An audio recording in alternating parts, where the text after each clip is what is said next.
यार सम्पूर्णमा नमस्कार। आज म गाडी कुदाइरहेको बेला एउटा कुरा भन्नु मन लाग्यो क्या। साँच्चै नै हाम्रो नेपालमा त गतिलो कर्मचारी छैन हो। मैले लाइसेन्स बनाएको वीरगन्जबाट, अनि मैले मेरो लाइसेन्स अनलाइन गरिसकेको थिएँ क्या। अनलाइन स्मार्टको लागि उयो गरेर अनलाइन गरिसकेको थिएँ। अनि अस्ति 2-3 महिना अगाडि गएर इटरीबाट रिन्यू गर्नु खोजेको अनलाइनको त्यो जुन पैसा तिरेको त्यो भाउचर हुन्छ नि, लाइसेन्सको त्यो भाउचर थियो मसँग।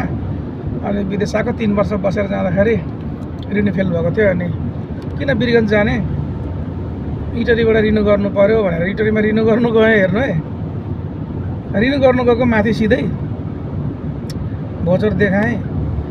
अनि तपाईको त केही आएन, यहाँ अनलाइनमै देखाएन भने मैले भने अनलाइन गरेको त मैले मेरो लाइसेन्स कसरी देखाएन भन्छु, केही आएन भन्छ। अनि यसो कम्प्युटरमा हेरेको उल्लेख गर्दाखेरि सबै आइरहेछ, मेरो नाम, ठेगाना, बाउको नाम सबै आइरहेको छ त्यहाँ, मैले देखिरहेको छु।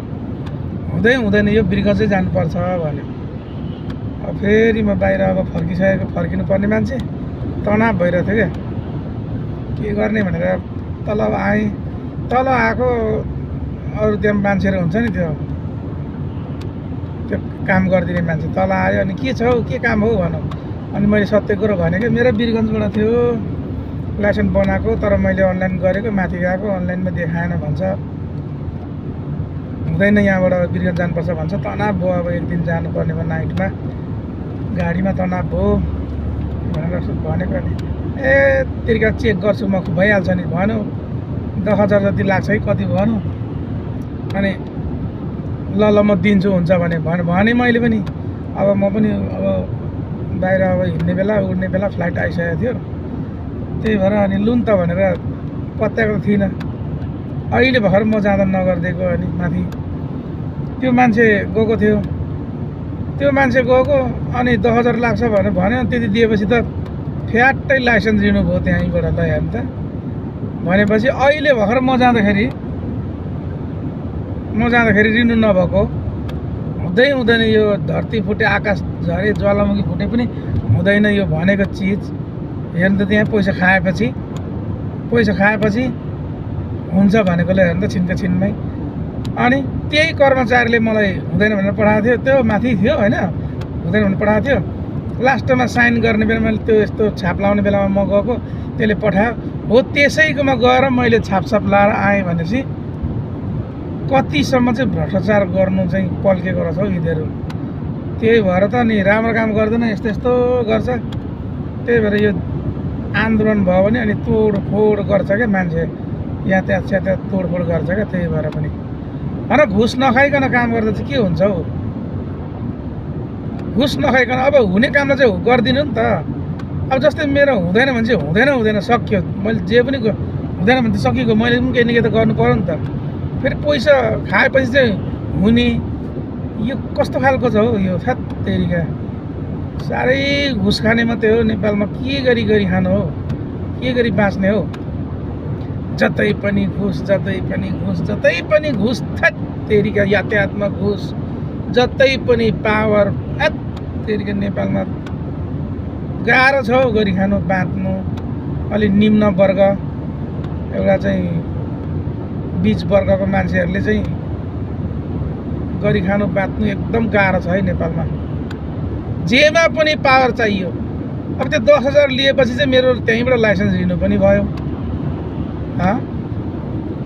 खोइ त रिन्यू गरिदियो त्यहीँ। अब त्यहीँनिर अहिले भर्खर पैसा नदिँदाखेरि अनलाइनमा मलाई नदेखाउने, पैसा खाएपछि अनलाइनमा देखाउने भनेपछि कस्तो खालको यो गरेको त। अनि 10,000 जति लाग्यो लाइसेन्स रिन्यू गर्नु मेरो। हेर्नु त फाइन पनि परेको थिएन। अनि त्यही पनि विदेश जानु पर्यो भनेर मैले इमर्जेन्सी गरेको थियो। विदेश जानु पर्यो, अब इमर्जेन्सी लाइसेन्स काठमाडौँमा 72 घन्टामा लिनु मिल्छ अरे भनेर गरेको। लास्टमा त काठमाडौँ गएको, त्यत्रो 5 दिन कि 6 दिन 7 दिनमा 10-12 दिन कति बितेर जाँदा पनि तपाईँको लाइसेन्स आइपुगेको छैन, तपाईँको आफन्तलाई पठाउनुहोस्, यो पेपर लिएर भएन। पेपर लिएर लिनु पठाएको हुँदैन, नागरिकता चाहियो, ओरिजिनल लाइसेन्स त्यो भाउचर चाहियो के चाहियो भनेछ फेरि त्यो त 10,000 खर्च गरेर रिन्यु गरेको के फाइदा भयो मलाई थत्तेरिका खाली घुसै घुस कमिसन थत्तेरिका म त किन हो नेपालमा यसो उत्रेर यसो नेपालमा कर्मचारी यसो अनुहारहरू यसो हेर्दाखेरि उतापट्टि लगेर 500 रुपियाँ देऊ भन्ला जस्तो देख्छु हो साँच्चै हो जो पनि खाएर कमिसन कर्मचारी यसो हेर्ने बित्तिकै मुखमा उतापट्टि कुनामा लगेर 500 रुपियाँ देऊ त भन्ला जस्तो लाग्छ मलाई त किन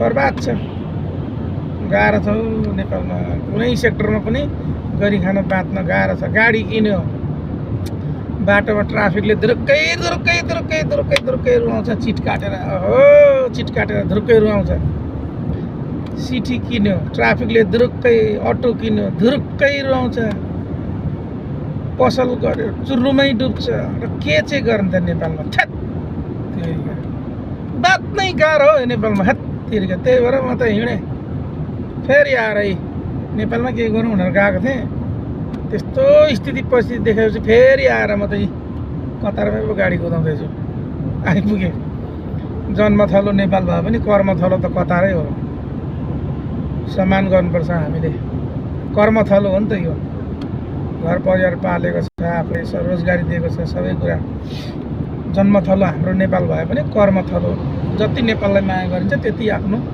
कर्मथलोलाई पनि हामीले माया गर्नुपर्छ त्यस्तो छ कुरा ल हस्त बाई सबैलाई शुभ दिन।